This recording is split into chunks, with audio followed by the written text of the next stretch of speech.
الحمد لله الذي بنعمته تتم الصالحات والصلاة والسلام على سيدنا ونبينا محمد خير العباد أما بعد رب اشرح لي صدري ويسر لي أمري واحلل عقدة من لساني يفقهوا قولي.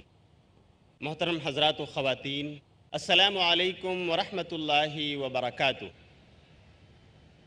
آج کی اس اجلاس میں ہمارے مقرر کا تعلق ہندوستان کے صوبہ بہار ضلع دربھنگہ سے ہے۔ آپ نے 1984 میں جامعہ اسلامیہ مدینہ منورہ سے شریعہ فیکلٹی میں گریجویشن کیا اور اس کے بعد سے آپ پچھلے 27 سالوں سے تدریسی اور دعوتی فریضہ انجام دے رہے ہیں۔ اسی طرح آپ اردو اور عربی زبانوں میں کئی کتابوں کے مصنف اور مترجم ہیں۔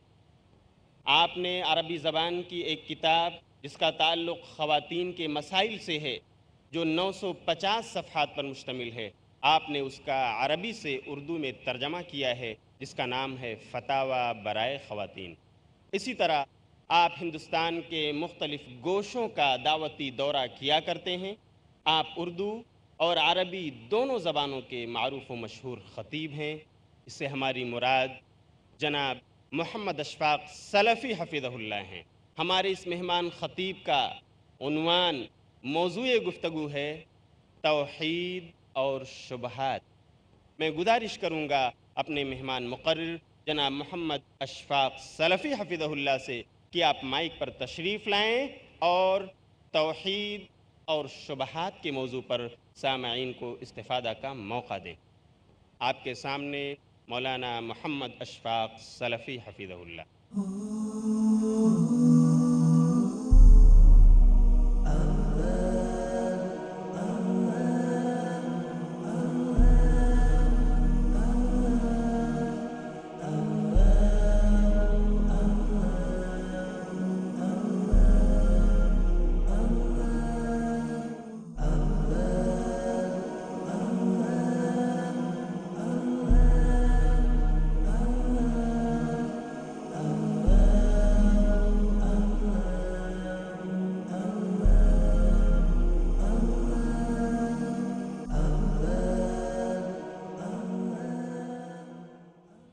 جناب مولانا محمد اشفاق سلفی حفظہ اللہ، آپ کا موضوع خطاب ہے توحید اور شبہات۔ الحمد لله رب العالمين والصلاة والسلام على أشرف الأنبياء والمرسلين نبينا وإمامنا محمد وعلى آله وصحبه أجمعين. أما بعد فأعوذ بالله من الشيطان الرجيم. يا أيها الناس اعبدوا ربكم الذي خلقكم والذين من قبلكم لعلكم تتقون الذي جعل لكم الأرض فراشا والسماء بناء وأنزل من السماء ماء فأخرج به من الثمرات رزقا لكم فلا تجعلوا لله أندادا وأنتم تعلمون. وقال النبي المصطفى صلى الله عليه وسلم فيما رواه الإمام البخاري ومسلم رحمهم الله تعالى في صحيحيهما من حديث إتبان بن مالك الأنصاري رضي الله عنه إن الله حرم على النار من قال لا إله إلا الله يبتغي بذلك وجه الله. محترم سامعین و ناظرین، آج کا عنوان خطاب ہے توحید اور شبہات۔ انسان پر سب سے پہلا، سب سے تاکیدی اور اہم حق، اولین فریضہ یہ ہے کہ وہ اللہ سبحانہ و تعالیٰ کی معرفت حاصل کرے۔ اللہ سبحانہ و تعالیٰ کی معرفت، اللہ سبحانہ و تعالیٰ کی پہچان، اللہ سبحانہ و تعالیٰ کی قدرت، اس کے افعال، اس کے پاکیزہ ناموں اور صفتوں کا علم رکھے اور خالص بندگی اللہ سبحانہ و تعالیٰ کی کرے۔ یہ پہلا واجب اور اولین فریضہ ہے، اور علی الاطلاق تمام حقوق میں سب سے پہلا اور سب سے اول حق ہم انسانوں پر ہمارے خالق سبحانہ و تعالیٰ کا ہے، اور وہ حق یہ ہے کہ ہم اللہ سبحانہ و تعالیٰ کی توحید کو پختہ کریں، جس کے لیے ہم آپ پیدا کیے گئے ہیں، پوری کائنات بنائی گئی ہے، تمام انبیاء اور رسول کی بعثت جس غرض کے لیے ہوئی ہے، ہم اس مقصد کی تکمیل کریں، تحقیق کریں، پختہ کریں اس مقصد کو۔ نبی کریم صلی اللہ علیہ وسلم نے حضرت معاذ بن جبل انصاری رضی اللہ عنہ سے دریافت کیا، آپ گدھے پر سوار تھے، پیچھے آپ نے حضرت معاذ بن جبل انصاری رضی اللہ عنہ کو بٹھا رکھا تھا۔ پوچھا، یا معاذ اتدری ما حق اللہ علی العباد وما حق العباد علی اللہ؟ صحیحین کی روایت ہے، معاذ جانتے ہو کہ اللہ کا حق بندوں پر کیا ہے اور بندوں کا حق اللہ پر کیا ہے؟ تو حضرت معاذ نے فرمایا، اللہ و رسولہ عالم، اللہ اور اس کا رسول زیادہ جانتے ہیں۔ صحابہ کرام نبی صلی اللہ علیہ وسلم کے زمانے میں جب کسی مسئلے کا علم نہیں رکھتے تھے یا اگر جانتے بھی تھے تو چاہتے تھے کہ آپ کی زبان مبارک سے اس کا جواب آئے تاکہ ہمارے علم میں اضافہ ہو، تو کہتے اللہ اور اس کا رسول زیادہ جانتے ہیں۔ اب اگر کوئی ہم سے سوال کرے تو ایسے موقع پر ہم کو کہنا چاہیے صرف اللہ عالم، اللہ جانتا ہے، کیونکہ نبی صلی اللہ علیہ وسلم ہمارے درمیان موجود نہیں ہے کہ جہاں جا کر ہم ان سے علم حاصل کر لیں۔ نیز ہر جگہ یہ جواب بھی فٹ نہیں ہوگا، اللہ اور رسول اس کے زیادہ جانتے ہیں، یہ جواب ہر جگہ فٹ بھی نہیں ہوگا۔ اگر کوئی کہے مثلا ہم سے کہ قیامت کب قائم ہوگی، اگر ہم کہیں اللہ اور رسول زیادہ جانتے ہیں تو اللہ ہی جانتا ہے کہ قیامت کب قائم ہوگی، رسول صلی اللہ علیہ وسلم نہیں جانتے۔ جب آپ اللہ عالم کہتے ہیں، جب ہم یہ کہتے ہیں کہ اللہ بہتر جانتا ہے، اللہ سب سے زیادہ جانتا ہے، تو یہ تمام سوالات کا جواب ہوگا۔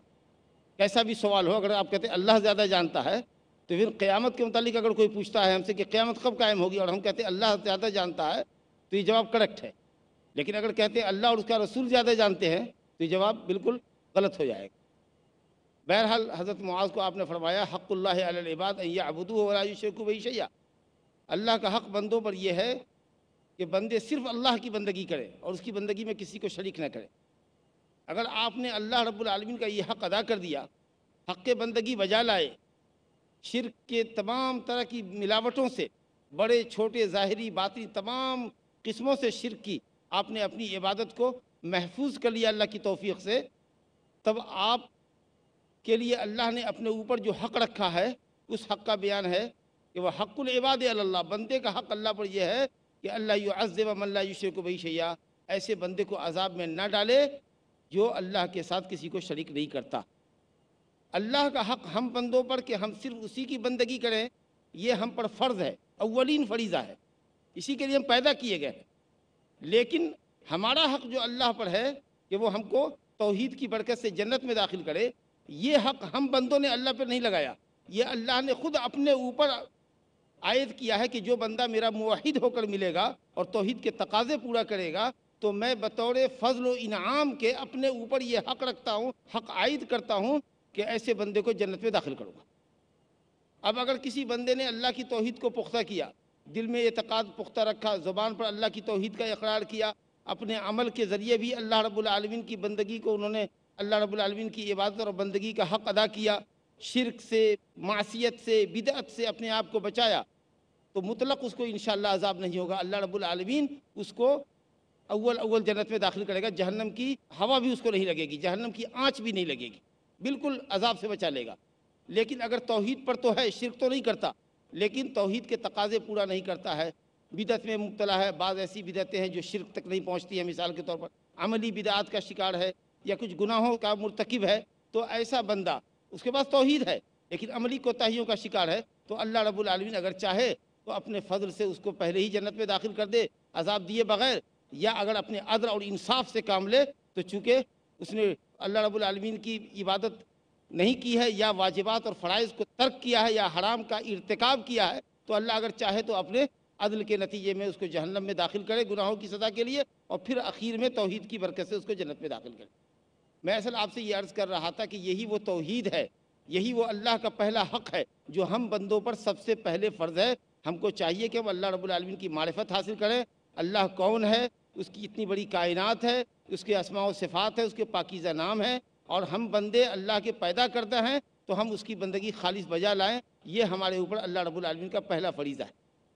اسی کے لیے ہم پیدا کیے گئے۔ سورہ ذاریات کی آیت نمبر 56 مشہور آیت ہے، وَمَا خَلَقْتُ الْجِنَّ وَالْإِنسَ إِلَّا لِيَعْبُدُونَ، میں نے جن اور انسان کو نہیں پیدا کیا مگر صرف اپنی عبادت کے لیے، یعنی اس لیے پیدا کیا کہ ان کو حکم کروں کہ وہ صرف میری عبادت کریں، میرے علاوہ کسی دوسرے کی عبادت نہ کریں۔ اگر کوئی شخص اللہ کی علاوہ کی عبادت کرتا ہے یا اللہ کے ساتھ غیر اللہ، اللہ کے علاوہ کی بھی عبادت کرتا ہے تو گویا وہ اپنے پیدائش کے مقصد کو پورا نہیں کر رہا۔ تمام انبیاء و رسول علیہ الصلاۃ والسلام بھی اسی کے لیے مبعوث کیے گئے۔ وَلَقَدْ بَعَثْنَا فِي كُلِّ أُمَّةٍ رَسُولًا أَنِ اعْبُدُوا اللَّهَ وَاجْتَنِبُوا الطَّاغُوتَ فَمِنْهُمْ مَنْ هَدَى اللَّهُ وَمِنْهُمْ مَنْ حَقَّتْ عَلَيْهِ الضَّلَالَةُ فَسِيرُوا فِي الْأَرْضِ فَانظُرُوا كَيْفَ كَانَ عَاقِبَةُ الْمُكَذِّبِينَ، سورہ نحل آیت نمبر 36۔ اللہ فرماتا ہے کہ ہر بستی میں ہم نے وما ارسلنا، ہر بستی میں ہم نے رسول بھیجا، نذیر بھیجا۔ مقصد یہ تھا کہ صرف اللہ کی بندگی کی دعوت دیں اور اللہ کے علاوہ کی بندگی سے منع کریں، طاغوت کی عبادت سے اجتناب کرنے کی تلقین کریں۔ کچھ نے کہا ساحر، کسی نے کہا کاہن، کسی نے کہا شیطان کی بندگی نہ کریں۔ امام ابن القیم رحمۃ اللہ علیہ نے طاغوت کی تعریف کیا، طاغوت کل ما تجاوز به العبد حدہ من متبوع او معبود او مطاع۔ انسان کی اپنی ایک حد ہے، اللہ نے اس کی حد مقرر کی ہے۔ انسان کو اللہ نے اپنی بندگی کے لیے پیدا کیا ہے۔ اگر کوئی انسان یہ کہے کہ نہیں وہ عابد نہیں ہے، عبادت کرنے کے لیے پیدا نہیں ہوا، عبادت کروانے کے لیے پیدا ہوا، اگر وہ کہے کسی کو کہ تم میری عبادت کرو، یا انسان پیدا کیا گیا کہ اللہ اور اس کے رسول کے احکام کو فالو کرے، اگر وہ یہ کہے نہیں میرے حکم کو دنیا فالو کرے، میری پیروی کرے، میں متبع نہیں ہوں گا، میں پیروکار نہیں ہوں گا، لوگ میری پیروی کریں، اگر وہ اللہ اور اس کے رسول کے مقابلے میں خود کو متبوع اور مطاع سمجھتا ہے کہ دنیا اس کی اطاعت کرے اور پیروی کرے، تو وہ طاغوت ہے، وہ اپنی سرحد اپنی حد کو چھلانگ لگا ہے۔ وہ بندہ پیدا کیا، اگر وہ معبود بن گیا، وہ اوبیڈینٹ پیدا کیا گیا ہے، اگر وہ کہے کہ دنیا اس کی عبادت کرے، دنیا اس کا حکم مانے، اس کا مطلب یہ ہے کہ وہ طاغوت ہے، سرکش ہے، وہ اپنی حد کو پار کر رہا ہے۔ اور سب سے بڑا طاغوت شیطان ہے۔ یہ جتنے گورکھ دھندے ہیں آپ دیکھ رہے ہیں شرک و بدعت اور معصیت کے، یہ سب شیطان مردود کرا رہا ہے۔ اس لیے طاغوت اکبر، سب سے بڑا طاغوت جس کی دنیا پرستش کر رہی ہے اللہ کے علاوہ، وہ سب شیطان ہے۔ اس کے پیچھے چاہے جس کی بھی پوجا ہو رہی ہو، اللہ کے علاوہ کی پوجا کروانے والا یہ مردود شیطان۔ تو تمام انبیاء کی بعثت کی غرض بھی یہی، ہماری پیدائش کی غرض بھی یہی۔ اللہ کا سب سے پہلا فریضہ ہم پر یہی ہے کہ ہم بندے اللہ تعالیٰ کو سمجھیں، جو ہمارا کریٹر ہے، خالق ہے، اس کی قدرت کو سمجھیں، اس کے افعال کو سمجھیں، اس کی اتنی وسیع و عریض کائنات پہ غور کریں، اس کے ناموں اور صفتوں کو دیکھیں کہ وہ کن خوبیوں کا مالک ہے۔ مطلب یہ کہ وہ تمام جملہ خوبیوں کا اعلیٰ درجے کی وہ اس کا مستحق ہے۔ تمام صفات کمالیہ، کمال کی تمام صفتوں سے وہ متصف ہے، اعلیٰ درجے کی صفات کمالیہ، اور جملہ عیوب و نقائص سے اللہ سبحانہ وتعالیٰ پاک۔ اسی طریقے سے ہم یہ سمجھیں کہ جب اللہ نے ہم کو پیدا کیا، گوناگون نعمتوں سے نوازا اور ہم پر اپنا انعام اور فضل عظیم فرمایا، جس نے کائنات کی تمام چیزوں کو ہمارے فائدے کے لیے پیدا کیا، تو ہم بندوں کو اللہ نے صرف اپنی بندگی کے لیے پیدا کیا۔ پوری کائنات کو اللہ نے ہماری خدمت کے لیے پیدا کیا، ہمیں اللہ نے صرف اپنی خدمت کے لیے پیدا کیا۔ میرے بھائیوں، اللہ سبحانہ و تعالیٰ کی توحید کی اسی اہمیت اور اولیت کے پیش نظر تمام انبیاء کرام نے اپنی دعوت کا آغاز اللہ کی توحید سے کیا۔ یا قوم اعبدوا اللہ ما لکم من الہ غیرہ، اے میری قوم اعبدوا اللہ، اللہ کی عبادت کرو، ما لکم من الہ غیرہ، تمہارا اللہ کے سوا کوئی معبود نہیں، اللہ کے سوا کوئی لائق بندگی نہیں ہے، کوئی ہستی کائنات میں ایسی نہیں ہے کہ جس کی اللہ کے علاوہ عبادت کی جائے۔ یہ تمام انبیاء کی دعوت تھی، اور نبی کریم صلی اللہ علیہ وسلم کی مکی 13 سالہ زندگی اسی عقیدہ کو راسخ کرنے میں، پختہ کرنے میں، دلوں میں اتارنے میں لگ گئی۔ بجز نماز کے کوئی فریضہ مکی زندگی میں عائد نہیں ہوا، صرف نماز مکی زندگی میں ہجرت سے 2-3 سال قبل فرض ہوئی، باقی روزے، حج، زکوٰۃ اور دوسرے ارکان اسلام اور واجبات اور فرائض مدنی زندگی میں آئے ہیں۔ تو مکی زندگی میں صرف ایک فریضہ ہوا ہے، وہ بھی نبوت کے 10ویں 11ویں سال میں، اور پوری زندگی میں، مکی زندگی میں تقریباً آپ سمجھ لیجیے 10 سال نہیں بلکہ 13 سال تک آپ صرف اہل مکہ کو اللہ کی توحید، اپنی رسالت اور ایمان بالآخرت کا عقیدہ پختہ کرا۔ میرے بزرگوں، دوستو، دنیا میں سب سے پہلے انسان اور نبی کی حیثیت سے حضرت آدم علیہ السلام تشریف لائے۔ وہ پہلے انسان بھی تھے، پہلے نبی بھی تھے۔ ان کے ساتھ اللہ کی توحید آئی کہ اللہ ایک ہے، بندگی کے لائق وہی ہے، اللہ کی عبادت سے زمین کو آباد کرے، اسی لیے حضرت آدم علیہ السلام کو دنیا میں بھیجا گیا۔ اس کے بعد رفتہ رفتہ لوگ شرک کی راہ پر لگے۔ پہلے دنیا میں وجود کے اعتبار سے توحید آیا، شرک بعد میں آئی۔ کچھ لوگ کہتے ہیں ارے توحید یا اسلام تو نئی پیداوار ہے، بتوں کی پرستش تو عرصے قدیم سے، نہ جانے کروڑوں سال سے ہم یہ کہتے ہیں کہ دنیا کا پہلا مانو، پہلا انسان جو دھرتی پر آیا وہ حضرت آدم علیہ السلام، وہ اللہ کے پہلے رسول اور نبی بھی ہیں، اللہ کی توحید کے لیے ہیں۔ اس کے بعد میں لوگ شرک کے اندر مبتلا ہوئے۔ سورہ بقرہ میں آیت ہے، آیت نمبر 213، کان الناس امۃ واحدۃ فبعث اللہ النبیین مبشرین ومنذرین، آیا کہ تمام کے تمام لوگ ایک امت تھے، ایک جماعت تھے، ایک پیتھ پر تھے، ایک ٹریک پر تھے۔ پھر لوگوں نے اختلاف جب کیا توحید کے اندر، تو اللہ سبحانہ وتعالیٰ نے اپنی طرف سے مبشرین و منذرین، مبشر و منذر، بشارت دینے والے اور شرک اور گناہوں کے انجام سے ڈرانے والے انبیاء اور رسول کو اللہ نے دنیا میں مبعوث فرمایا۔ اس آیت کی تفسیر میں مفسر قرآن حضرت عبداللہ بن عباس رضی اللہ عنہ فرماتے ہیں کہ حضرت آدم اور نوح کے درمیان 10 صدیاں گزری، 1000 سال گزرے، سارے کے سارے لوگ اللہ سبحانہ وتعالیٰ کی خالص بندگی پر تھے۔ پہلی قوم جس نے شرک کیا وہ قوم نوح تھی۔ یہ پہلے پیغمبر ہیں جنہوں نے اپنی قوم کو شرک سے منع کیا۔ حضرت نوح سے پہلے کی قومیں تقریباً 1000 سال تک دنیا میں صرف اللہ واحد کی پرستش ہوتی رہی، چاہے وہ جتنی بڑی دنیا رہی ہو۔ سب سے پہلی شرک میں مبتلا ہونے والی قوم نوح تھی۔ قوم نوح میں جس کی طرف حضرت نوح علیہ السلام بھیجے گئے ہدایت کے لیے، توحید کی دعوت کے لیے، شرک سے باز رکھنے کے لیے، اس قوم میں 5 بزرگان تھے، وہ سب اللہ کی توحید پر تھے، ود، سواع، یغوث، یعوق، نصر۔ سورہ نوح آیت نمبر 23 میں اللہ تعالیٰ نے فرمایا ہے کہ قوم نے کہا قالوا لا تذرن آلہتکم ولا تذرن ودم ولا سواعا ولا یغوث ویعوق ونصرا۔ قوم کے چودھریوں نے کہا، سرب آوردہ لوگوں نے کہا اپنی قوم کے افراد سے کہ تم اپنے معبودوں کو نہ چھوڑو۔ کن معبودوں کو؟ ود، سواع، یغوث، یعوق، نصر کو نہ چھوڑو۔ یہ لوگ کون تھے جن کی پرستش قوم نوح کر رہی تھی اور ان کی ہدایت کے لیے اللہ نے حضرت نوح کو بھیجا؟ یہ کون تھے؟ کیا پتھر کی بے جان مورتیاں تھیں؟ نہیں۔ صحیح بخاری میں حضرت عبداللہ بن عباس رضی اللہ عنہ سے منقول ہے، ھذہ اسماء رجال صالحین من قوم نوح، یہ سب قوم نوح کے صالحین کے نام ہیں، بزرگان دین کے نام ہیں۔ یہ ان کا جب انتقال ہو گیا اور اہل علم نے لکھا کہ اللہ کی مرضی آگے پیچھے سب 1 سال کے اندر ہی دت کر گئے، تو شیطان مردود لوگوں کے دلوں میں گھسا۔ اس نے کہا کہ تمہیں اپنے قوم کے بزرگوں سے محبت ہے، یہ سب تمہارے آئیڈیل لوگ تھے، بزرگان دین تھے، آئیکن تھے تمہارے۔ کہا بالکل۔ کہا تو ایسا کرو کہ تم ان کی مجلسوں میں جہاں جہاں وعظ نصیحت ہوتی تھی وہاں ان کے مجسمے نصب کر دو، ان مجسموں کو ان کے نام سے موسوم کر دو، ان کو نام دے دو، ان مجسموں کو بزرگوں کا۔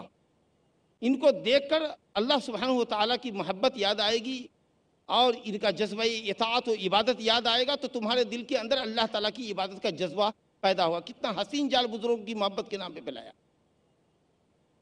علامہ ابن القیم رحمۃ اللہ علیہ نے اغاثۃ اللہفان میں لکھا ہے کہ متعدد سلف صالحین سے منقول ہے کہ پہلے شیطان نے کہا کہ ان کی قبروں پر مجاوری کرو، قبروں پہ میلے ٹھیلے لگاؤ، بزرگان دین ہے، تم کو ان سے محبت تھی، محبت کا اظہار کرو۔ اور اس کے بعد جب وہاں بہت بھیڑ جمع ہونے لگی تو کہا ان کی مجلسوں میں ان کے مجسمے نصب کرو، اور جب وہاں بھیڑ جمع ہونے لگی تو کہا ان کے اسٹیچوز کو لے جاؤ اپنے گھر میں، وہاں کوئی گناہ کرنا چاہو گے فوراً دیکھو گے بزرگ نظر پڑے گی، باز آ جاؤ گے۔ چلیے، ایک پیڑھی گزر گئی، ایک نسل گزر گئی، دوسری نسل گزر گئی ہوگی۔ جب علم شریعت ختم ہو گیا، اچھے لوگ، علم والے لوگ دنیا سے رخصت ہو گئے، صرف جاہلوں کی ٹیم وہاں بچ گئی، تو شیطان مردود آیا اور نئی نسل کو پٹی پڑھانے میں کامیاب ہو گیا کہ تمہارے پروج، تمہارے آباء و اجداد ان بزرگوں کے واسطے سے اللہ تعالیٰ سے سوال کرتے تھے۔ جب یہ قحط زدہ ہوتے تو کہتے اللہ ان بزرگوں کا واسطہ، بارش برسا، یہ ہماری قوم کے بزرگان تھے۔ کسی کو اولاد نہیں ہوتی تو ان بزرگوں کے واسطے سے اولاد مانگتے، روزی مانگتے۔ اس طریقہ سے اموات صالحین کا وسیلہ پکڑنے کے ذریعے شرک جاری ہو گیا اس قوم میں۔ چنانچہ پہلے نبی کی حیثیت سے، شرک سے منع کرنے کے اعتبار سے پہلے نبی کی حیثیت سے حضرت نوح علیہ السلام تشریف لائے، اس لیے حضرت نوح علیہ السلام کو پہلا رسول بھی کہا جاتا ہے، اس اعتبار سے کہ وہ پہلے رسول ہیں جنہوں نے شرک کی مذمت کی اور اپنی قوم کو اللہ کی توحید کی دعوت دی، کیونکہ ان سے پہلے 10 صدیوں تک لوگ خالص اللہ تعالیٰ کی توحید پر تھے، شرک کا دنیا میں کہیں وجود نہ تھا۔ اس سے واقعے سے یہ اخذ ہوتا ہے کہ شیطان، یہ فوٹوز جو بلا ضرورت لیے جاتے ہیں، یہ اسٹیچو جو بنائے جاتے ہیں، مجسمے، ان کی بڑی سنگینی ہے، بلا ضرورت تصویریں نہیں کھنچانی چاہیے، اور خاص کر کے آدمی اپنے باپ دادا کی تصویروں کو بہت باقاعدہ البم میں لگا کے گھر میں رکھتا ہے، اس کو پوچھتا ہے، چومتا ہے، اس کے سر کا بوسہ دیتا ہے. یہ عقیدت احترام کبھی آگے بڑھ کر کے ہو سکتا ہے کہ شرک کے اندر آپ کو مبتلا کر دے. اسی راستے سے شرک گھسا. دوسری بات یہ سمجھ میں آئی کہ شیطان بڑا گرو گھنٹال ہے. وہ آدمی کے جذبات کا بھرپور استعمال کرتا ہے، فائدہ زبردست استعمال کرتا ہے. دیکھا قوم نوح کو صالحین سے بڑی محبت ہے، تو محبت کا ایسا ہوا کھڑا کیا کہ قوم کو بت پرست بنا دیا. اور شیطان جب دیکھتا ہے کہ کوئی آدمی دین سے بیزار ہے، گنہگار ہے، گناہ میں بہت لپک ہے، حرام خوری میں بہت لپک ہے، تو دنیا کو اتنا مزین کر کے اس کے سامنے پیش کرتا ہے کہ نیرا دنیا دار بنا دیتا ہے، دین کی راہ سے ہٹا دیتا ہے. تو دیکھتا ہے کہ دین بیزار ہے تو دین بیزاری ہی کی راہ پر اس کو دوڑاتا ہے. اور دیکھا کہ بہت سینٹیمنٹل ہے تو اس کو اتنی محبت کا جال اس کے سامنے حسین پھیلاتا ہے کہ وہ بزرگ کو ہی سب کچھ سمجھ بیٹھتا ہے.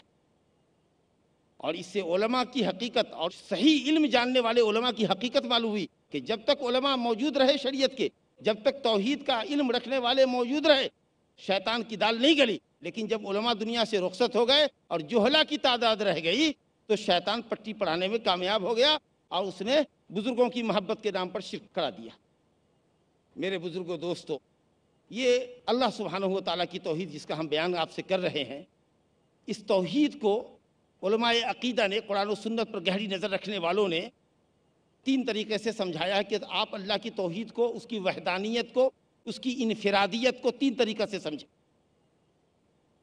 اس کے افعال کے اعتبار سے، اس کے جو ورکس ہیں، اس کے جو ایکشنز ہیں، اللہ تعالیٰ کا جو کہ افعال ہیں، زمین بنایا، آسمان بنائی، انسان بنایا، چاند ستارے، جتنی مخلوقات کو اللہ نے پیدا کیا، تو اللہ رب العالمین اپنے افعال میں، جس کو توحید ربوبیت کہتے ہیں کہ وہ ہمارا خالق ہے، رازق ہے، مالک ہے، حیات و موت کا مالک ہے، کائنات کی تدبیر چلاتا ہے، تو رب العالمین اپنے افعال کے اعتبار سے یگانہ و یکتا ہے. پوری کائنات کو بنانے میں اللہ رب العالمین کا کوئی پارٹنر نہیں رہا، کوئی مشیر نہیں رہا، کوئی معاون نہیں رہا. اور دوسری توحید ہوتی ہے توحید الاسماء والصفات. اللہ تعالیٰ کو اس کے ناموں اور صفتوں میں اکیلا جانو. جو نام اللہ کے ہیں اور جتنے عمدہ اور پاکیزہ معانی پر دلالت کرتے ہیں، وہ کسی مخلوق کے اندر وہ صلاحیت نہیں ہے. مثال کے طور پر اللہ تعالیٰ کے ناموں میں سے ایک نام ہے سمیع، سننے والا. اور انسان کو بھی اللہ تعالیٰ نے سمیع اور بصیر، سننے والا اور دیکھنے والا بنایا. لیکن آپ سمجھ سکتے ہیں کہ ہمارے سننے اور دیکھنے کی مقدار محدود ہے، کیپیسٹی مقرر ہے. اللہ رب العالمین کے سننے اور دیکھنے کی صلاحیت لامحدود. وہ عرش کے اوپر ہے، لیکن تحت الثری کے اندر، 7 طبق زمین کے اندر، اگر کوئی چھوٹی سے چھوٹی مخلوق جو شاید کھلی آنکھوں سے دیکھی نہ جا سکتی ہو، اس مخلوق کو رب العالمین وہاں دیکھ رہا ہے. کہیں کوئی پتا نہیں کھڑکتا لیکن اس کو دیکھ رہا ہے. کہیں کوئی دانہ زمین کی تاریکی میں نہیں پڑتا مگر وہ اس کو دیکھ رہا ہے. اللہ اکبر. اتنا باریک سنتا ہے کہ چکنے پتھر پر اگر چوٹی چلے تو اس کی آہٹ کو رب العالمین عرش سے سنتا ہے. تو اللہ رب العالمین تمام صفات کمال سے اعلیٰ درجے پر فائز ہے. بندے کی صلاحیتیں محدود ہیں، لہٰذا ناموں اور صفتوں میں بھی کوئی اس کا مشابہ اور مقابل نہیں ہے، کوئی کمپریزن ہی نہیں ہے مخلوق کا خالق سے. اور تیسری جو اہم چیز ہے وہ ہے توحید الوہیت، کہ اللہ رب العالمین اپنی عبادت و بندگی میں اکیلا ہے. اور اصل توحید یہی ہے، اصل توحید یہی ہے. کیونکہ دنیا اللہ رب العالمین کو خالق مالک رازق جاننے میں مختلف نہیں تھی. سب لوگ سمجھتے تھے کہ خالق مالک رازق اللہ ہی ہے. یہ انسان کی فطرت میں ہے یہ بات. مکہ کے مشرکین کے متعلق قرآن میں ان کے اقرارات موجود ہیں. سورہ یونس آیت نمبر 31 آیت میں تلاوت کرتا ہوں. رب العالمین فرماتا ہے اعوذ باللہ من الشیطان الرجیم قل من یرزقکم من السماء والارض ام من یملک السمع والابصار ومن یخرج الحی من المیت ویخرج المیت من الحی ومن یدبر الامر فسیقولون اللہ فقل افلا تتقون. ان سے پوچھئے تم کو روزی کون دیتا ہے. قل من یرزقکم من السماء والارض، آسمان اور زمین سے روزی کون دیتا ہے. آسمان سے روزی دینے کا تو آسمان سے بارش کون برساتا ہے، زمین سے غلے پھل پھول کون اگاتا ہے، معدنیات کون نکالتا ہے. ام یملک السمع والابصار، کون ہے تمہارے کانوں کا اور آنکھوں کا مالک، سماعت اور بصارت کا مالک کون ہے. کس کی دی ہوئی صلاحیت ہے جس سے تم سنتے ہو دیکھتے ہو. کون ہے جو زندے کو مردے سے، مردہ کو زندے سے، منی سے انسان پیدا کرتا ہے، انسان سے منی پیدا کرتا ہے. انڈے سے مرغی نکالتا ہے، مرغی سے پھر انڈا نکالتا ہے، گٹھلی سے درخت پیدا کرتا ہے، آسمان سے باتیں کرتا ہوا بلند درخت، اور پھر درخت کے پھل سے بیج تیار کرتا ہے، اسے پھر درخت پیدا کرتا ہے۔ وَمَن يُدَبِّرُ الْأَمْرَ، کائنات کی تدبیر کون چلاتا ہے، پورا نظام کائنات کون چلاتا ہے؟ فَسَيَقُولُونَ اللَّهُ، تو یہ مکہ کے مشرکین کہیں گے کہ اللہ کرتا ہے، یہ نیچر کی آواز ہے۔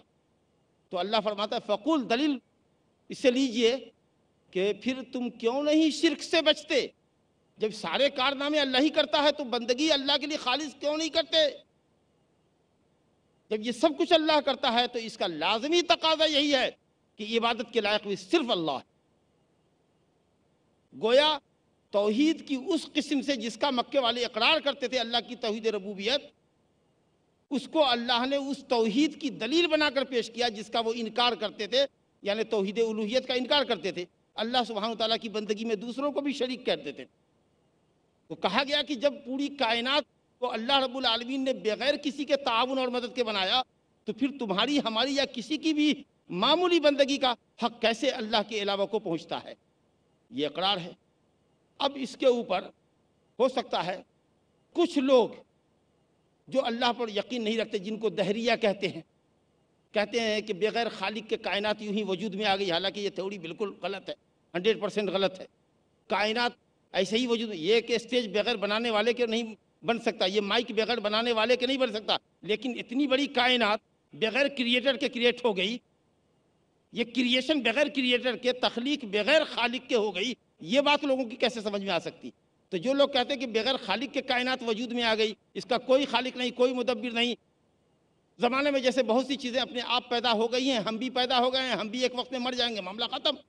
تو یہ لوگ جو دہریہ اور ملحد کہلاتے ہیں، ان کے پاس کوئی دلیل نہیں ہے۔ ان کو اگر چھوڑ دیجئے تو دنیا کے سارے انسان، چاہے کسی دھرم کے ماننے والے ہوں، وہ یہ سمجھتے ہیں کہ کریٹر ضرور کوئی نہ کوئی ہے۔ بس فرق وہاں پڑتا ہے کہ جب کریٹر کوئی نہ کوئی ہے تو جو کریٹر ہے بندگی اسی کی ہونی چاہیے، اس کے علاوہ کسی کی نہیں ہونی چاہیے۔ یہاں کر کے اسلام بالکل راہ متعین کرتا ہے کہ جب کوئی نہ کوئی کریٹر ہے تو جو کریٹر ہے وہی بندگی کے لائق، جو خالق ہے وہی بندگی کے لائق۔ تو اللہ رب العالمین نے ایسے دہریہ کو جو کہتے تھے کہ زندگی اور حیات موت ایسے ہی ہو گئی ہے سڈنلی، تو کہا ان کے متعلق ان ہی الا حیاتنا الدنیا نموت ونحیا وما یہلکنا الا الدہر۔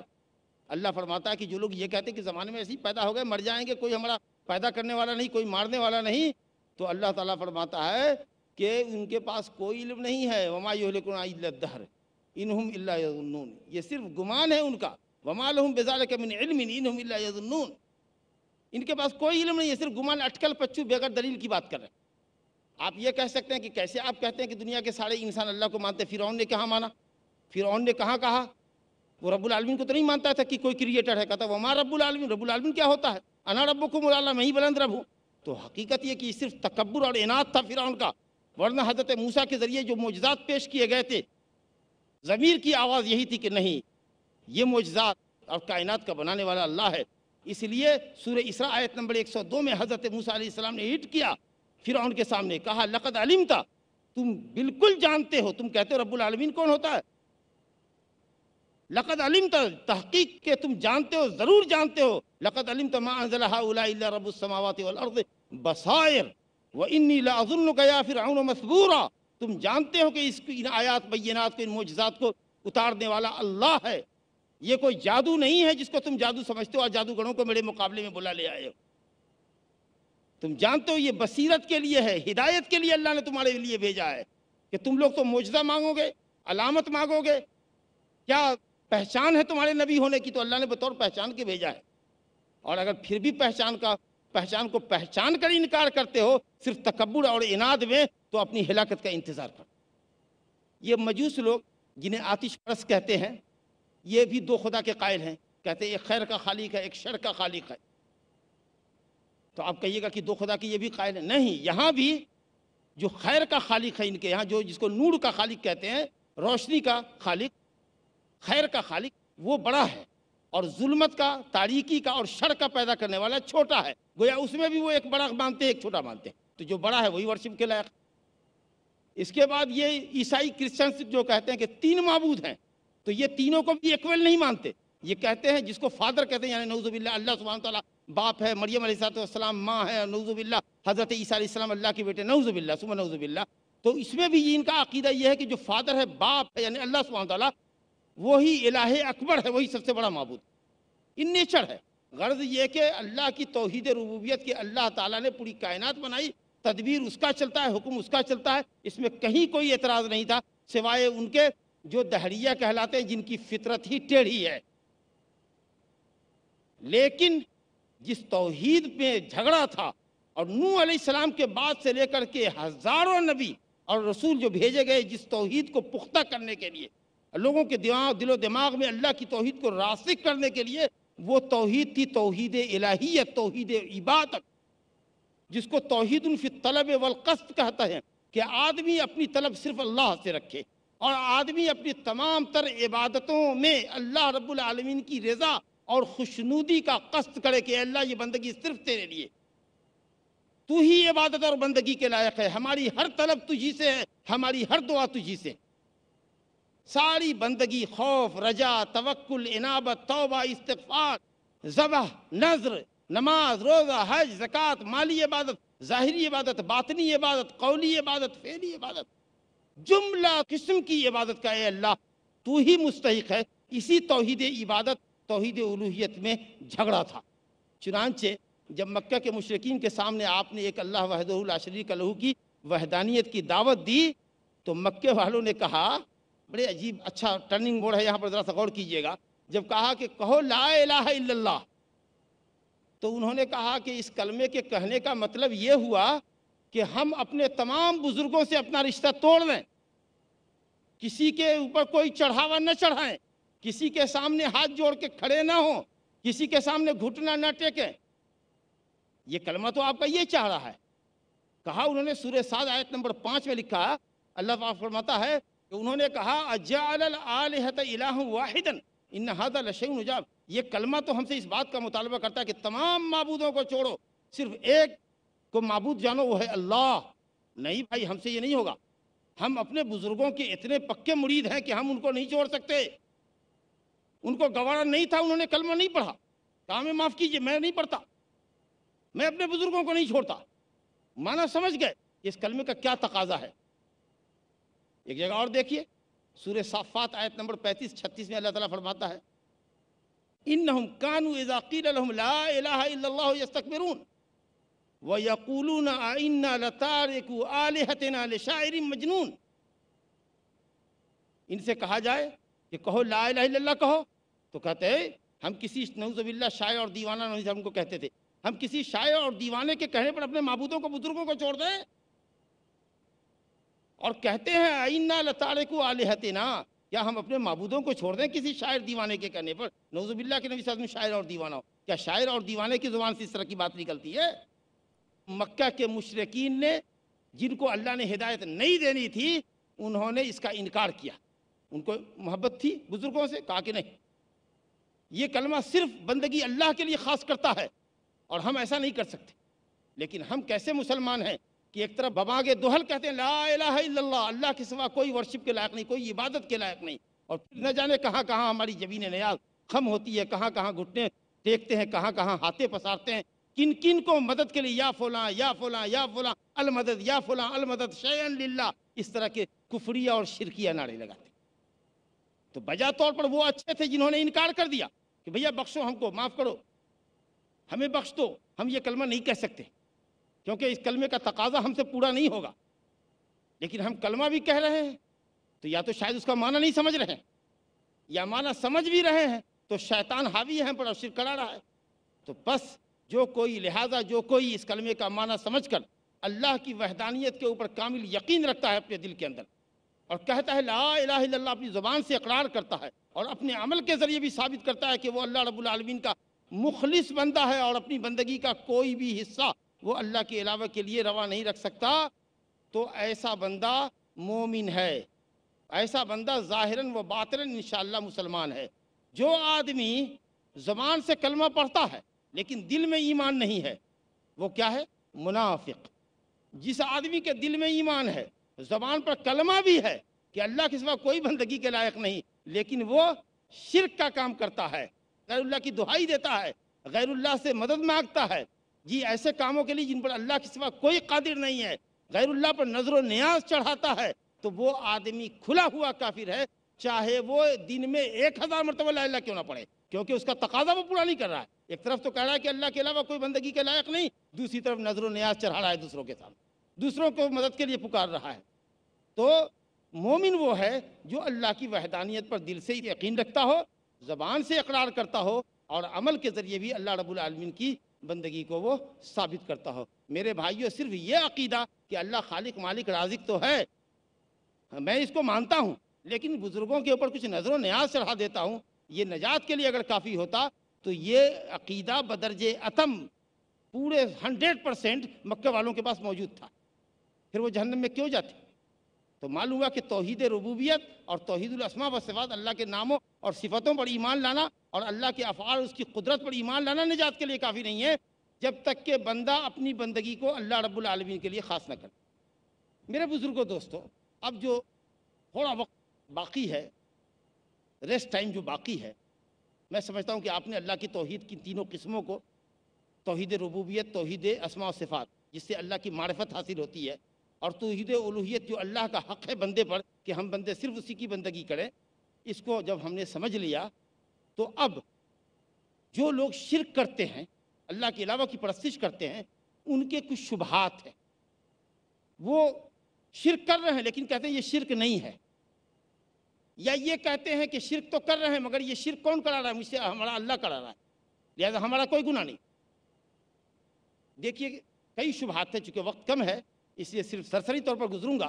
مکہ کے مشرکین کا ایک توحید کے مقابلے میں ایک شبہ یہ تھا کہ دیکھو بھائی، بات ایسی ہے کہ جو کہہ رہے ہیں وہ تو ٹھیک ہے، لیکن ہمارے باپ دادا ایسا کرتے ہوئے آئے، بزرگوں سے ان کا تعلق رہا، وہاں چڑھاوے چڑھاتے رہے، نظر و نیاز دیتے رہے، لہٰذا ہم اپنے باپ دادا کے طریقے کو نہیں چھوڑیں۔ آج بھی کچھ لوگوں کو اگر صحیح دین کی طرف بلائیے تو کہتے ہیں بات تو مولوی صاحب آپ کی سمجھ میں آ رہی ہے، لیکن ہمارے پروج، ہمارے اگلے لوگ ایسا کرتے ہوئے آ رہے ہیں۔ یہ بہت بھولی دلیل ہے۔ جب انسان ہر دلیل سے عاجز رہ جاتا ہے تو باپ دادا کے سر کے اوپر الزام تھوپتا ہے۔ مکے والوں نے بھی یہی کہا، اعوذ باللہ من الشیطان الرجیم، وَكَذَلِكَ مَا أَرْسَلْنَا مِن قَبْلِكَ فِي قَرْيَةٍ مِّن نَذِيرٍ إِلَّا قَالَ مُتْرَفُوهَا إِنَّا وَجَدْنَا آبَاءَنَا عَلَىٰ أُمَّةٍ وَإِنَّا عَلَىٰ آثَارِهِم مُقْتَدُونَ۔ سورۃ زخرف آیت نمبر 23 میں اللہ فرماتا ہے کہ اے نبی، آپ سے پہلے جو رسول ہم نے بھیجا تو وہاں بھی یہی بات تھی کہ جب آپ نے ان کو بلایا لا الہ کی طرف تو انہوں نے کہا کہ ہم نے اپنے باپ دادا کو ایک طریقے پر پایا ہے، انہی کے طریقے کی پیروی کریں گے۔ ارے کیا باپ دادا اگر جاہل رہے ہوں، علم اور ہدایت سے محروم رہے ہوں، پھر بھی کرو گے؟ اللہ رب العالمین نے رد فرمایا۔ سورہ بقرہ آیت نمبر 170 اور سورہ مائدہ آیت نمبر 104 میں اللہ رب العالمین نے فرمایا اولو کان آباؤہم لا یعقلون شیئا ولا یہتدون اولو کان آباؤہم لا یعلمون شیئا ولا یہتدون۔ تمہارے باپ دادا علم عقل سے اگر پیدل بھی رہے ہوں، خالی بھی رہے ہوں، بے وقوف رہے ہوں، ہدایت سے محروم رہے ہوں، تب بھی باپ دادا کی بات مانو گے؟ ارے باپ دادا کی اچھی باتوں میں پیروی کرو، ایمان اور عمل صالح کے اندر پیروی کرو۔ باپ دادا کی پیروی حضرت یوسف علیہ السلام نے بھی کی، جیل میں انہوں نے تقریر کی، کہا دونوں جیل کے ساتھیوں واتبعت ملت آبائی ابراہیم و اسحاق و یعقوب ما کان لنا ان نشرک باللہ من شیء۔ سنو، ہم اپنے باپ حضرت ابراہیم اور حضرت اسحاق اور اپنے باپ یعقوب کی پیروی کرتے ہیں، ان کے دین دھرم کی پیروی کرتے ہیں۔ اللہ کا شکر ہے کہ ہم اللہ کی بندگی میں کسی کو شریک نہیں کرتے، اللہ کی توحید پڑھے، کیونکہ ہمارے آباء و اجداد اللہ کی خالص توحید پڑھتے۔ ذالک من فضل اللہ علینا وعلی الناس ولکن اکثر الناس لا یشکرون۔ یہ اللہ کا بہت بڑا فضل ہے، سب سے بڑا فضل ہے اس انسان پر جس کے اندر اللہ تعالیٰ اس عقیدے کو پختہ کر دے کہ بندگی صرف اللہ کا حق ہے۔ تو اللہ کی قسم اس سے بڑا فضل اور انعام کسی پر نہیں ہو سکتا۔ یہ اللہ کا سب سے بڑا فضل ہے جو ہم پر ہے کہ اس نے اپنی توحید کے اوپر ہم کو لگایا ہے۔ لیکن اکثر لوگ شکر گزاری نہیں کرتے۔ دیتا ہے نعمت اللہ، گاتے ہیں ہم گن دوسروں کا، جلاتا ہے وہ، مارتا ہے وہ، عزت ذلت کا وہ مالک ہے، اور نہ جانے کہاں کہاں کس کس در کے اوپر جبہ سائی کرتے ہیں، متھا ٹیکتے ہیں۔ میرے بزرگوں دوستو، ایک شبہ ان کا یہ بھی تھا کہ بھائی ایسا ہے کہ اگر اللہ رب العالمین اگر نہیں چاہتا تو ہم شرک کیوں کرتے؟ اللہ چاہتا ہے تو شرک کرتے ہیں۔ سوال صرف اتنا ہے، اس میں آیات ہیں، سورہ انعام کی آیت نمبر 148 میں سیقول الذین اشرکوا لو شاء اللہ ما اشرکنا ولا آباؤنا۔ میں حوالہ دیتا ہوں، سورہ انعام آیت نمبر 148 دیکھ لیجئے۔ اسی طریقہ سے سورہ نحل کے اندر بھی یہ آیت موجود ہے، سورہ زخرف میں بھی یہ آیت موجود ہے۔ اللہ اگر چاہتا تو ہم شرک نہ کرتے.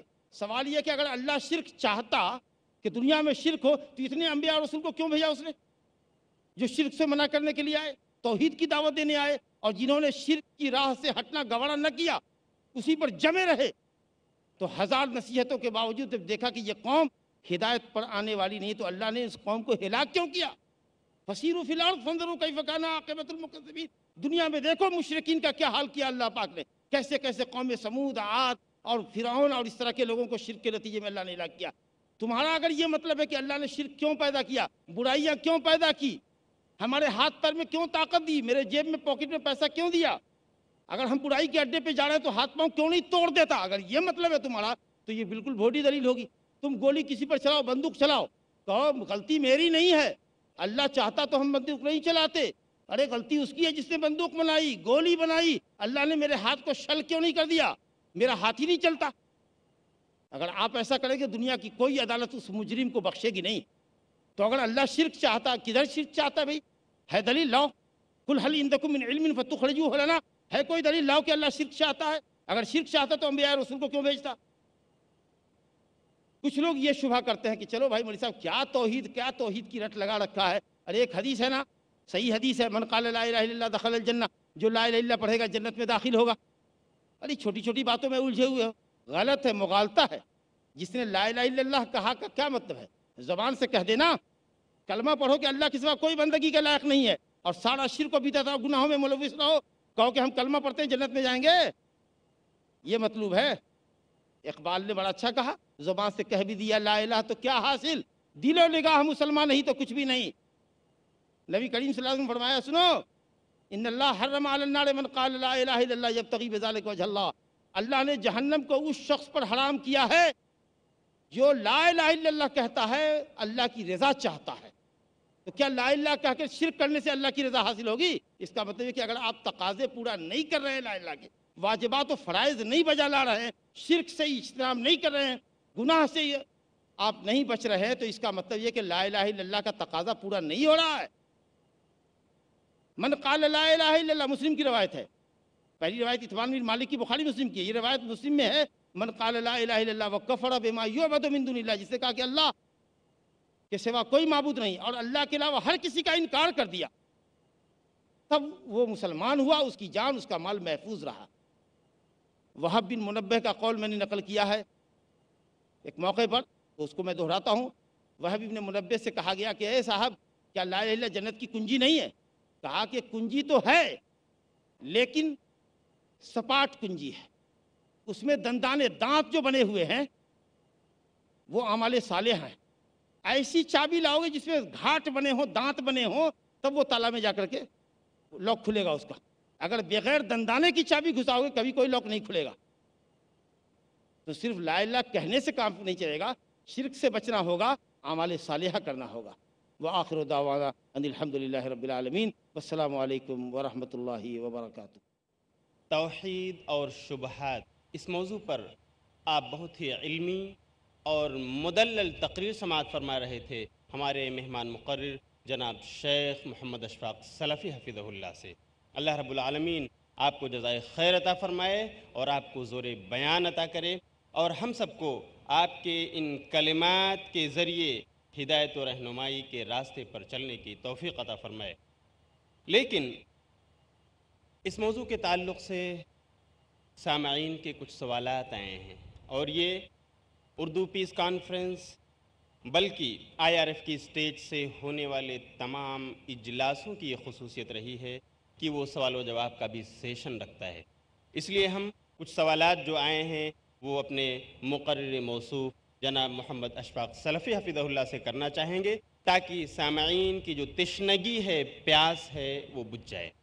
سب سے پہلا سوال ایک خاتون صاحبہ کا ہے جن کا نام ہے شگفتہ. وہ یہ پوچھ رہی ہیں کہ اگر کوئی شخص کلمہ گو ہے لیکن شرک میں مبتلا ہے تو کیا ایسا شخص جنت میں جا سکتا ہے؟ الحمدللہ اس سوال کا جواب آ چکا ہے کہ اگر کوئی شخص کلمہ پڑھتا ہے اور شرک میں مبتلا ہے جیسا کہ خاتون کر رہی ہیں, تو وہ کھلا ہوا کافر ہے, الا یہ کہ وہ توبہ کرے, شرک سے, کفر سے توبہ کرے اور توحید کی راہ پہ آئے, یعنی اپنی جملہ بندگیوں کو صرف اللہ کے لیے خاص کرے اور اپنی ملمات میں، شدائد میں، مشکلات میں اللہ کے سوا کسی کو نہ پکارے۔ جب تک وہ اپنے عقیدے کی اصلاح نہیں کر لیتا، یا کوئی خاتون اگر ہے عقیدے کی اصلاح نہیں کر لیتی، اس وقت تک وہ، میں نے کہا کہ 1000 مرتبہ یومیہ لا الہ الا اللہ کہے، خطرہ کرا لے، گوشت کھائے، وہ ذبیحہ جو دوسری قوم نہیں کھاتی ہے، اس کے باوجود بھی وہ کافر ہی رہے گا، کیونکہ اس کا عمل شرکیہ عمل ہے جو اس کے اقرار کے خلاف۔ اس لیے اللہ کی توحید کو اپنے عمل کے ذریعے ثابت کرنا ہوگا، پختہ کرنا ہوگا۔ ایک دوسری خاتون طلعت انصاری صاحبہ کا ہے جو ناگپور سے تشریف لائی ہیں۔ وہ کہتی ہیں کہ مولانا آپ بتائیے سجدے کی کتنی قسمیں ہیں؟ کیا اسلام میں سجدہ تعظیمی کا کوئی وجود ہے؟ الحمدللہ اسلام میں کسی سجدہ تعظیمی کا وجود نہیں ہے۔ حضرت معاذ رضی اللہ عنہ نے نبی صلی اللہ علیہ وسلم سے ایک مرتبہ اجازت چاہی۔ مسند احمد کی روایت ہے کہ یا رسول اللہ، ہم ایک مرتبہ آپ کے احترام میں آپ کو ایک سجدہ کر لینا چاہتے ہیں۔ تو آپ نے کہا کہ سجدہ اللہ کے سوا کسی کے لیے جائز نہیں۔ اور ترمذی میں روایت ہے اور مسند احمد میں روایت ہے کہ آپ صلی اللہ علیہ وسلم نے فرمایا لو کنت آمرا احدا ان یسجد لاحد لامرت المرأة ان تسجد لزوجها، اگر میں اللہ کے سوا کسی کے لیے سجدہ جائز سمجھتا، یا اللہ کے سوا سجدہ کسی کے لیے جائز ہوتا، سمجھتا نہیں ہوتا، اللہ کے لیے علاوہ کسی اور کے لیے سجدہ جائز ہوتا، تو میں حکم دیتا ایک خاتون کو کہ وہ اپنے شوہر کو سجدہ کرے، کیونکہ شوہر کا اتنا بڑا حق۔ لیکن سجدہ تو وہ کر نہیں سکتی، کیونکہ سجدہ اللہ کے علاوہ کسی کے لیے جائز ہی نہیں ہے۔ باقی جتنے بھی جائز حقوق ہیں سب کی ادائیگی اور ایک عورت کے اوپر اپنے شوہر کے لیے واجب ہے۔ ایک تیسرا سوال جناب طاہا محفوظ صاحب کا ہے جو ناگپور ہی سے تشریف لائے ہیں۔ یہ ایک اسٹوڈنٹ ہیں۔ ان کا سوال ہے کیا کسی نبی، فرشتے یا شیطان وغیرہ نے کبھی اللہ کو دیکھا ہے؟ کیا روز قیامت کافر اور مشرک لوگ بھی اللہ کو دیکھ پائیں گے؟ کسی نبی اور رسول نے اللہ رب العالمین کو دنیا میں نہیں دیکھا ہے۔ اہل علم کے اقوال میں سے صحیح قول یہ ہے کہ لیلۃ المعراج میں اللہ رب العالمین کو نبی صلی اللہ علیہ وسلم نے نہیں دیکھا۔ مسلم شریف کی روایت ہے، ابو ذر غفاری رضی اللہ عنہ سے حدیث ہے، یا رسول اللہ کیا آپ نے لیلۃ المعراج میں اپنے رب کو دیکھا؟ آپ نے کہا ہوا نور انا اراہ، وہ ایک نور ہے، سراپا نور ہے، میں اس کو نہیں دیکھ سکتا۔ ہاں انشاءاللہ قیامت کے دن مومنین کو اللہ رب العالمین کا دیدار نصیب ہوگا۔ اللہ تعالی ہمیں اور آپ کو ان پختہ مومنین میں بنائے، موحدین میں بنائے، جن کو اللہ رب العالمین اپنا دیدار نصیب فرمائے گا۔ اور جو مشرک ہیں کلا انہم عن ربہم یومئذ لمحجوبون، وہ مشرک قیامت کے دن اللہ رب العالمین کے دیدار سے محروم ہوں گے۔ فرشتوں نے اللہ کو دیکھا ہے کہ نہیں دیکھا ہے، اس کی بھی وضاحت موجود نہیں۔ ایک اور سوال ذکرہ خان صاحبہ کا ہے جو طالب علم ہیں۔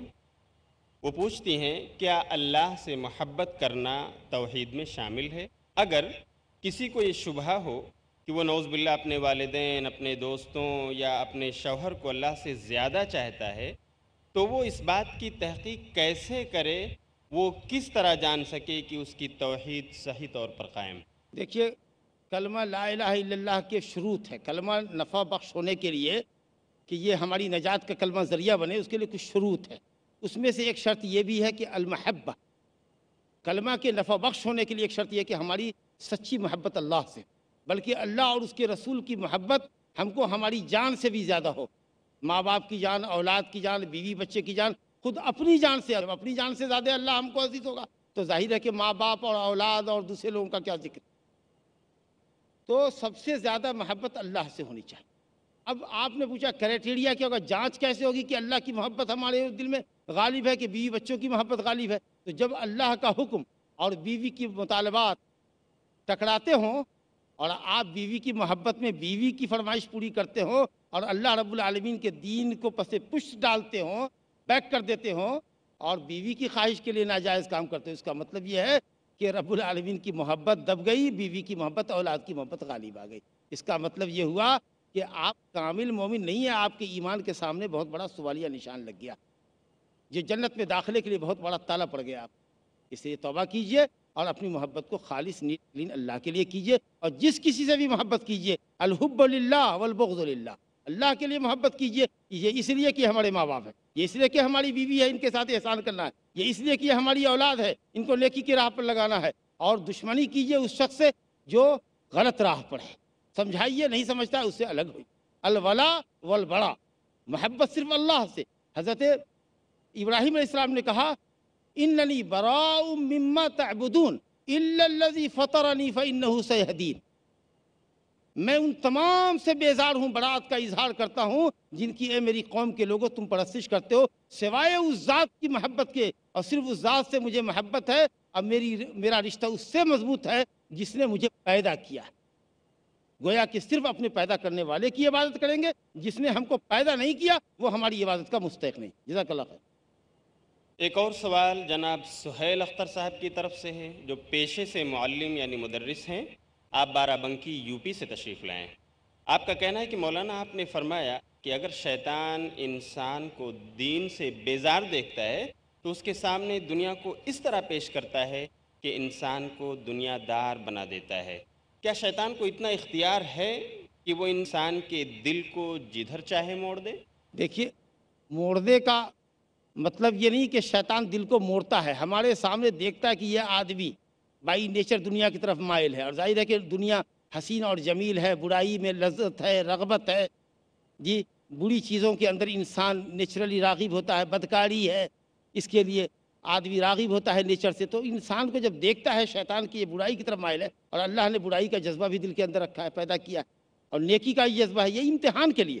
اب اس میں اگر آدمی اس میں فیل کر گیا، ڈیفیٹ کھا رہا ہے اور غلط راستے پر جا رہا ہے، تو شیطان اس کو اچک لیتا ہے، دیکھتا ہے کہ یہ اپنی خواہش کے پیچھے جا رہا ہے، تو شیطان اس کا معلم ہے، وہ اب آ جاتا ہے، چاہے جس شکل میں آئے، ہو سکتا ہے ایک انسان کی شکل میں آئے، یا جو ہر انسان کے ساتھ ایک شیطان لگا ہوا ہے، وہ شیطان مزین کرتا ہے برائی کے لیے، یا انسانوں میں سے کچھ بدماش قسم کے لوگوں کو، گنہگار قسم کے لوگوں کو اس کی فرینڈشپ میں داخل کر دیتا ہے، اور اس طریقے سے وہ اور بڑھتا چلا جاتا ہے، نیرا دنیا دار بنا جاتا ہے۔ گویا کہ جس طرف دیکھتا ہے کہ اس کا میلان ہے، اس کا بھرپور فائدہ اٹھاتا ہے۔ جیسے ہمیں کا کوئی بھی آدمی کہتا ہے موقع سے مت چوکو، تو شیطان جو ہمارا کھلا ہوا دشمن ہے، جب وہ دیکھتا ہے کہ اس کو موقع کہیں گھسنے کا ہے اور اس آدمی کو راہ راست سے ٹریک سے ہٹانے کا ہے، تو ہٹاتا ہے۔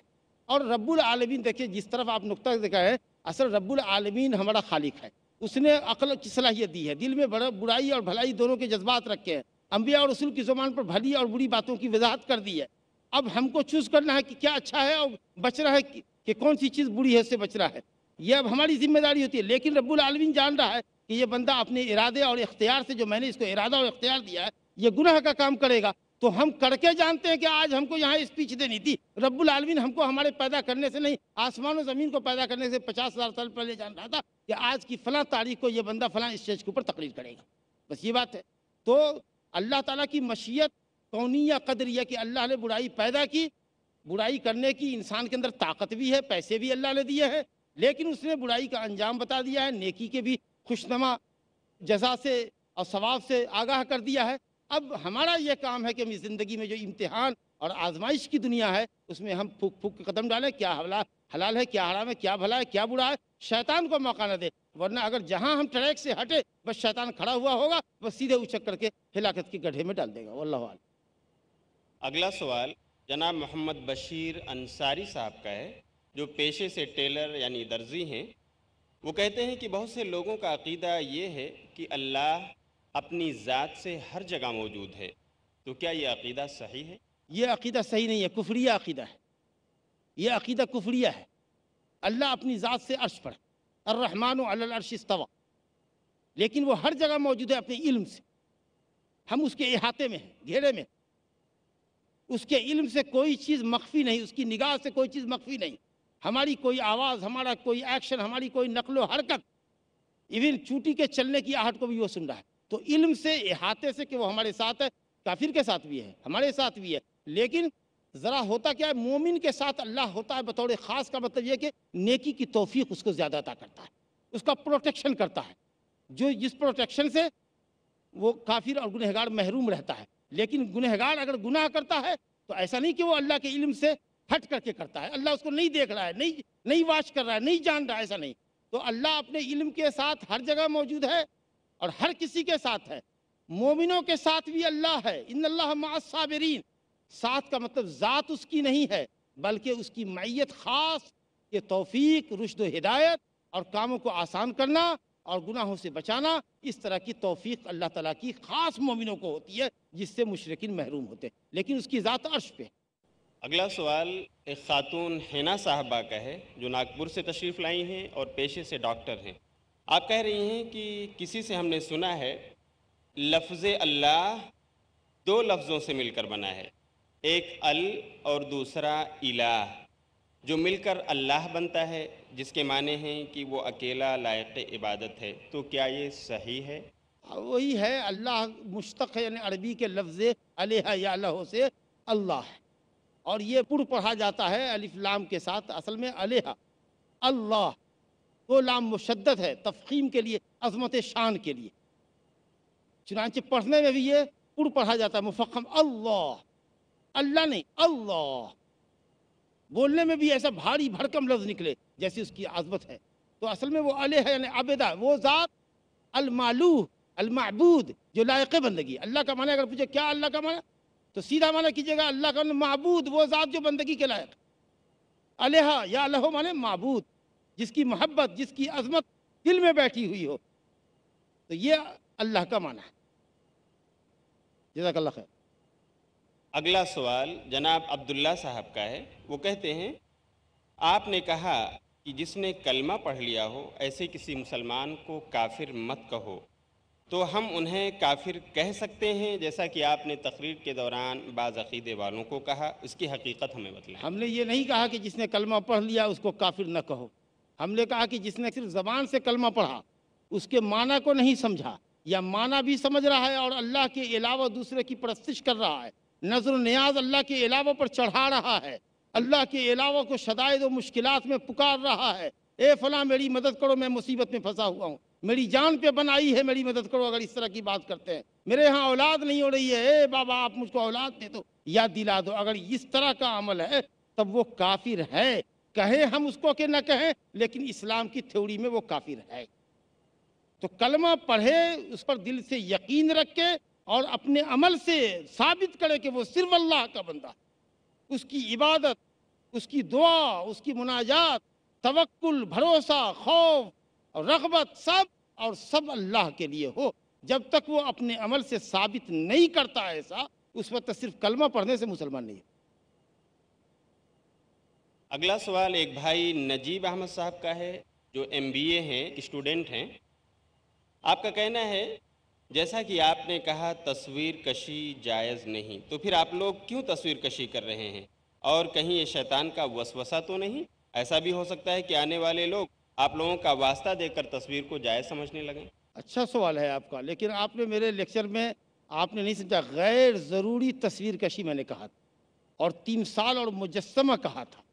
مجسمہ بنانا مٹی سے ہو، پتھر سے ہو، لکڑی سے ہو، وہ حرام، لیکن ضرورت ہے، جیسے آپ کو اپنا بطاقہ شخصیہ بنانا ہے، پہچان پتر بنانا ہے، آپ کو آئیڈینٹی کارڈ بنانا ہے، آپ کو پاسپورٹ بنانا ہے، ویسے ہی دعوتی ضرورت میڈیا کا زمانہ ہے، دور دنیا تک توحید کی دعوت، سنت کی دعوت، حق کی دعوت پھیلے، اس ضرورت نے اس عمل کو جائز کیا ہے، اور بقدر ضرورت یہ جائز ہے، بلا ضرورت جائز اب بھی نہیں۔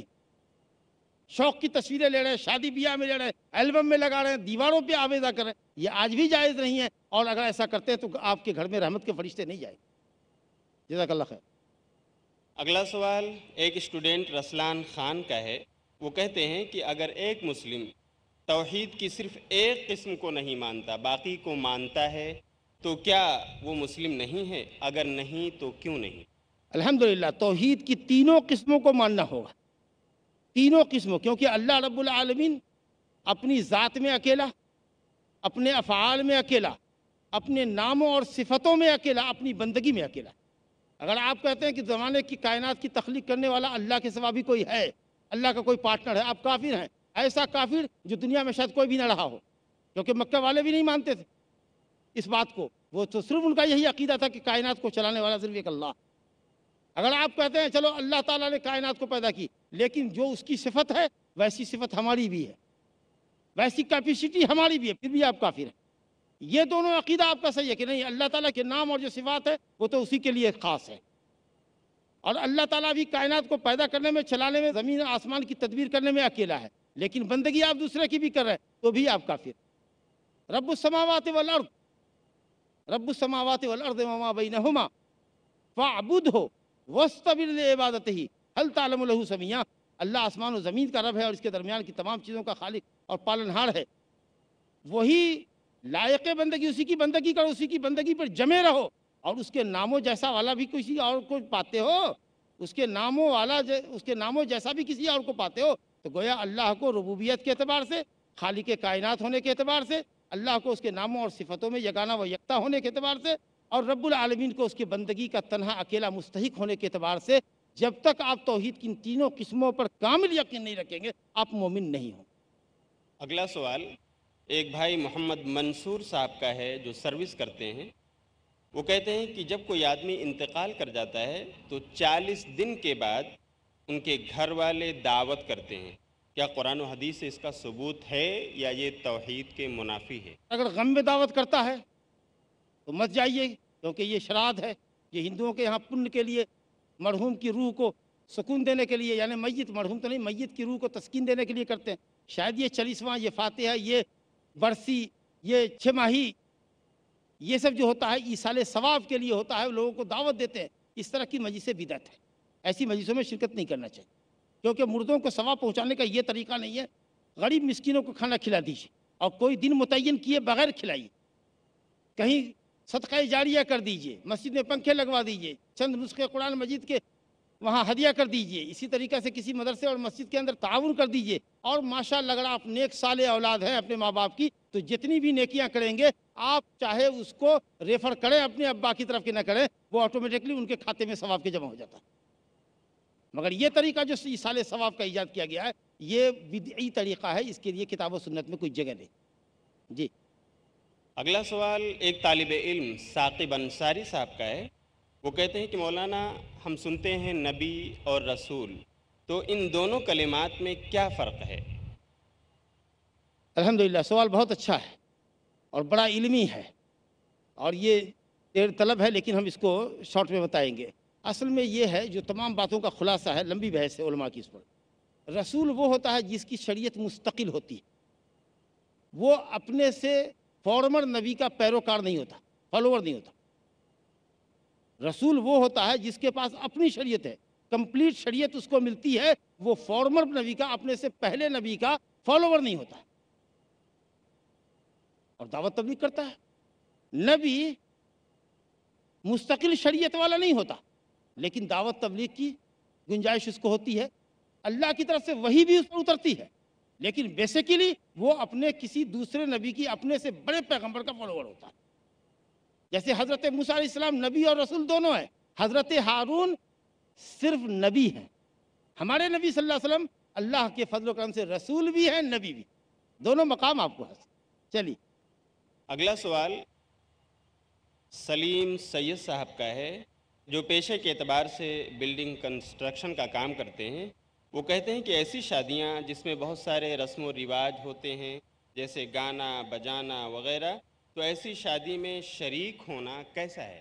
اگر آپ جاتے ہیں ان خرافات کو بند کرا دیتے ہیں، یا اگر دیکھتے ہیں کہ آپ کے ساتھ، آپ کو پہلے سے علم نہیں تھا کہ یہ سب خرافات وہاں ہوں گے، آپ گئے تو آپ کے سامنے آپ نے منع کیا، بعض آ گئے الحمدللہ آپ نے دعوت کا کام کر لیا، آپ کا جانا مبارک ہوا، لیکن آپ نے منع کیا لیکن وہ بعض نہیں آئے، اپنی حرکتیں کرتے رہے غلط، تو آپ کو اس مجلس سے اٹھ کے چلانا چاہیے۔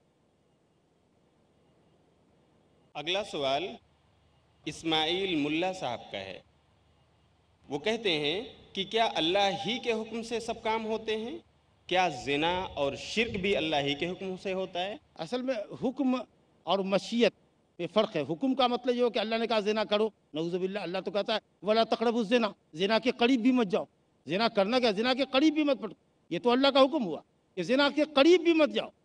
بس تم جو زنا کرتے ہو وہ اس لیے کہ اللہ رب العالمین نے تمہارے جسم کے اندر عضو پیدا کیا ہے، مخصوص عضو جس سے تم زنا کرتے ہو، تو تم اگر یہ کہنا چاہتے ہو کہ ہم زنا کرتے ہیں تو گویا اللہ ہی کے حکم سے کرتے ہیں، اس کا مطلب ہے کہ تم یہ چاہتے ہو کہ اللہ رب العالمین وہ عضو تم کو نہ دیتا، پیسے نہ دیتا کہ برائی کرو۔ ہم نے آپ کو کہا کہ تم جو آج اپنی عقل سے، اپنی عقل کا غلط استعمال کر رہے ہو، اپنی صلاحیت کا غلط استعمال کر رہے ہو، پیسے کا غلط استعمال کر رہے ہو، شیطان کے بہکاوے میں آ کے کر رہے ہو، اس کو اللہ رب العالمین کے سر نہ ٹھوکو۔ اللہ نے یہ صلاحیت دی تھی، تم نیکی کے راستے میں لگاتے، کہتے اللہ نے ہم سے یہ ارادہ کیا ہے ہم نیکی کا کام کریں، وہ شیطان مردود ہے جو تم کو لے جاتا ہے تمہاری طرف۔ اس لیے یہ کہنا کہ یہ اللہ کے حکم سے ہے، نہیں، ہاں اللہ کی مشیت، یعنی اللہ نے چاہا کا مطلب کہ دنیا میں برائی پیدا کی، تمہارے ہاتھ پاؤں میں طاقت دی وہاں تک جانے کی، اگر یہ مطلب ہے تو ہم اس کا جواب دے چکے ہیں. اس کا مطلب یہ کہ دنیا میں گولی بندوق بننا بند ہو جائے تو جتنا مرڈر ہوگا سب کہے گا غلطی ہم نہیں کرتے، غلطی وہ کرتا ہے جو بندوق بناتا ہے. وآخر دعوانا ان الحمد للہ رب العالمین. السلام علیکم ورحمۃ اللہ وبرکاتہ. توحید کی امانت سینوں میں ہے ہمارے، آسان نہیں مٹانا نام و نشاں ہمارا. یہ تھے جناب محمد اشفاق سلفی حفظہ اللہ، جو آپ کو اپنے علمی جوابات سے فائدہ پہنچا رہے تھے. ہم اللہ سے دعا کرتے ہیں کہ اللہ رب العالمین آپ کو آپ کے کہے ہوئے ایک ایک کلمے کا اجر جزیل عطا فرمائے، اور ہم سب کو قرآن و حدیث کی روشنی میں بیان کردہ احکامات پر عمل کرنے کی توفیق عطا فرمائے، توحید پر قائم رکھے اور شرک سے بچائے. والسلام علیکم ورحمۃ اللہ وبرکاتہ.